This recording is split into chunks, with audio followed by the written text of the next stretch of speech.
রুই কাতলা সবকিছুকেই হার মানিয়ে দেয় এই সিলভার কাপ মাছ। যদি এই মাছটি একটু বড় সাইজের হয়, তাই আমি ফার্স্টে এই মাছটিকে কেটে ধুয়ে নুন হলুদ মাখিয়ে লাল লাল করে ভেজে নিয়েছি। ফার্স্টে পেঁয়াজ আদা রসুন টমেটো এগুলোকে গ্রেট করে কেটে নিতে হবে। তারপর কড়াইতে সর্ষের তেল দিয়ে তেজপাতা শুকনো লঙ্কা সাদা জিরে ফোড়ন হিসাবে দিয়ে সমস্ত উপকরণ এর মধ্যে দিয়ে ভালোভাবে লাল লাল করে ভেজে নিতে হবে। ভাজা হয়ে গেলে টমেটোটাকে এর মধ্যে দিয়ে আরেকটু ভেজে নিয়ে এর মধ্যে পরিমাণ মতো লবণ, পরিমাণ মতো হলুদের গুঁড়ো, শুকনো লঙ্কার গুঁড়ো, জিরার গুঁড়ো দিয়ে এটাকে ভালোভাবে নাড়াচাড়া করে মশলাটা ভালোভাবে কষিয়ে নিতে হবে। মশলা ভালোভাবে কষিয়ে আসলে এর মধ্যে পরিমাণ মতো জল দিয়ে একটা একটা করে মাছ এর মধ্যে দিয়ে দিতে হবে।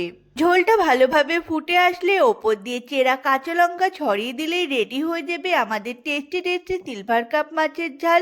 ভিডিও ভালো লাগলে চ্যানেলটিকে সাবস্ক্রাইব করে দিও।